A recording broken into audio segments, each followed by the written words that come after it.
သားသမီးရဲ့တဘာဝလေးကိုအပြစ်မတင်ပါနဲ့အဆူခံရမှာကြောက်တဲ့ကလေးတယောက်ရဲ့ရှိဝက်ဆန်းကျဲသောကဘာကြီး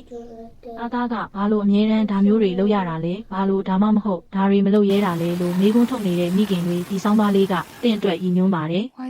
်မိခင်တိုင်းဟာသားသမီးကိုအကောင်းဆုံးပုံသွင်းချင်ကြပါတယ်ကလေးကလိုအပ်ချက်တိတိထိုက်တာတွေကိုမသိတဲ့အခါဒါမှမဟုတ်တဘာဝအရာကစားကျင်လို့စူးစမ်းကျင်လို့လုပ်မိတဲ့ပြုမှုတွေမှာအမှားယွင်းလေးတွေတွေ့တဲ့အခါစိတ်မထိန်နိုင်ပဲစူပူမိကြတာအပြစ်ပြောမိကြတာတဘာဝပါဒါဟာချစ်လို့ကောင်းစေခြင်းလို့ဆိုတဲ့စေတနာရဲ့နောက်ွယ်ကအမှန်တရားပါဒါပေမဲ့ဒီပြစ်တင်ခြင်းလို့ခေါ်တဲ့အလေးကျင့်လေးဟာကလေးငယ်ရဲ့နုနယ်တဲ့စိတ်ထဲမှာဘလို့အနေရရှိတဲ့စိတ်တန်ရာတွေကြံခဲ့နိုင်တယ်လဲဆိုတာကိုအလေးနဲ့စဉ်းစားကြည့်ဖို့လိုအပ်လာပါပြီ။စူပူမှုတွေကကလေးရဲ့အတွင်းစိတ်မှာဘလို့ပုံစံမျိုးအကျိုးသက်ရောက်လဲ။ကလေးငယ်တဦးဟာမိဘရဲ့တုံ့ပြန်မှု parental response ကိုသူ့အတွက်အမှန်တရားအဖြစ်မှတ်ယူတတ်ပါတယ်။တင်းရဲ့အပြစ်တင်ခြင်းစူပူခြင်းတွေဟာအချိန်ကြာလာတဲ့အခါကလေးမှာအောက်ပါဆိုးကျိုးတွေကိုဖြစ်ပေါ်စေနိုင်ပါတယ်။အကြောက်ရွံ့ခြင်းနဲ့ကိုယုံကြည်မှုနည်းပါးလာခြင်း anxiety loss self-esteemကြောက်တတ်ခြင်း fearfulness ကလေးတယောက်ကမိခင်တို့မဟုတ်ဖခင်စီကအမြဲတမ်းအပြစ်ကိုရှာဖွေနေတယ်လို့ခံစားရတဲ့အခါသူတို့ရဲ့လှုပ်ဆောင်မှုတိုင်းဟာအဆူခံရမှာကြောက်တဲ့အခြေခံကနေဖြစ်လာတတ်ပါတယ်။တဘာဝအတိုင်းစူးစမ်းလေ့လာခြင်းနဲ့စိတ် exploration တွေပျောက်ဆုံးပြီးမလုပ်ရဲတာတွေဖြစ်လာပါတော့တယ်။ကိုယ်စွမ်းရည်ကိုတန်တရားဝင်ခြင်းစူပူမှုများခြင်းပြင်းပြင်းထန်ထန်ဝေဖန်ခံရခြင်းတို့ဟာကလေးတွေရဲ့မိမိကိုယ်ကိုယုံကြည်မှု self confidence ကိုအလွယ်တကူထိခိုက်စေပါတယ်။သူတို့ဘာလို့မှားမှာပဲလို့အတွင်းဝင်ပြီးရှေ့ဆက်လို့ရဲစွမ်းတွေရောကြလာပါတယ်။နှစ်စိတ်ထဲမှာတိမ်ဆေးခြင်း internalizing behaviors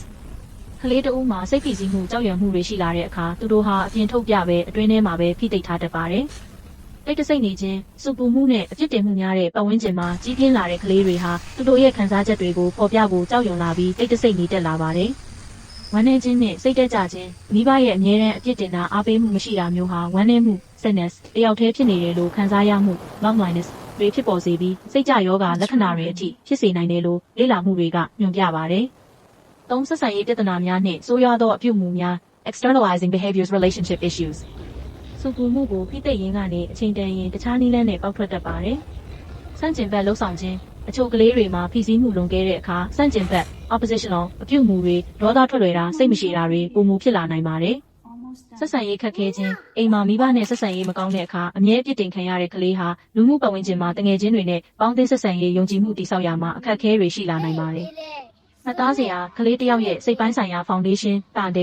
ဟာမွေးဖွားချိန်ကနေအသက်3နှစ်အထိမိဘရဲ့တုံ့ပြန်မှုတွေနဲ့အဓိကပုံဖော်နေတာဖြစ်ပါတယ်။မိခင်များအတွက်လက်တွေ့ကျတဲ့အကြံပြုချက်များအပြစ်မတင်ပဲပြုပြင်သည်။တင့်ကလေးရဲ့တဘာဝလွန်အပြုအမူတစ်ခုခုကိုမြင်တဲ့အခါစူပူတဲ့အမူအရာကိုအပြုသဘောဆောင်တဲ့နီလန်း positive discipline တွေနဲ့အစားထိုးဖို့အရေးကြီးပါတယ်။အပြုသဘောဆောင်တဲ့အရာကိုချီးမွမ်းပါ praise the positives ကလေးကကောင်းတာလုပ်တဲ့အခါဥပမာသူ့ဘာသာသူ9မိနစ်လောက်ငြိမ်နေတာမောင်နှမနဲ့အတူစော်တာကိုချက်ချင်းချီးမွမ်းပေးပါချီးမွမ်းစကားဟာစူပူတန်ထက်အစာပေါင်းများစွာပိုမိုထိရောက်ပါတယ်။မျှော်လင့်ချက်ကိုရှင်းလင်းစွာဖော်ပြပါစူးစူးညံ့ညံ့မလုပ်နဲ့လိုအော်ဟစ်ပြောတာထက်အတန်လျှော့ပြီးပြောပါလို့ရှင်းလင်းစွာပြောပြပါကလေးကိုဘာလို့ရမလဲကိုသိအောင်ပြောပြပါတဘာဝရဲ့အကျိုးဆက်ကိုကြုံတွေ့ခွင့်ပေးပါ use natural consequences ဒါဟာတင်းရဲ့အဖြစ်တင်တာမဟုတ်ပဲသူ့လုပ်ရဲ့အကျိုးဆက်ကိုသူကိုယ်တိုင်ခံစားရတာမျိုးဖြစ်ပါတယ်ဥပမာ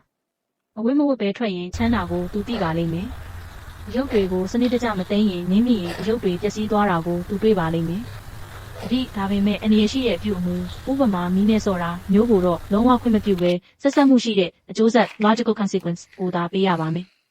စိတ်အေးဆေးစွာဆက်ဆံပါ stay calm မိဘကဒေါသထွက်ပြီးអော်လိုက်တဲ့အခါကလေးကလည်းဒေါသတက်လာပြီးအခြေအနေကပိုဆိုးသွားတတ်ပါတယ်အရေးကြီးဆုံးကတော့မိမိကိုယ်ကိုထိန်းချုပ်ပြီးငြိမ်သက်စွာဆက်ဆံဖို့ပါပဲသူ့ရဲ့ခံစားချက်ကိုနားထောင်ပါ listen to their feelings သင်ကလေးရဲ့ခံစားချက်တွေကိုအလေးထားပြီးနားထောင်ပါသူတို့ရဲ့အတွေးအမြင်တွေကိုထည့်သွင်းစဉ်းစားတာကကလေးရဲ့ဖွံ့ဖြိုးတိုးတက်မှုနဲ့ကောင်းကျိုးအတွက်အထောက်အကူပြုပါတယ်မိခင်များတို့အထူးမေတ္တာရက်ခံချက်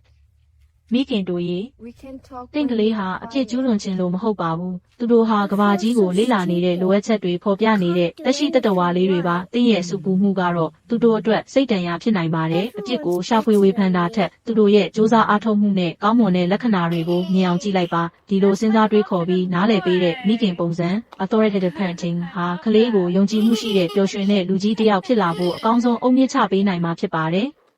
်မိမိတို့ကောတခုခုဆိုတာနဲ့တန်းအဖြစ်ပြောမိဘူးကြလား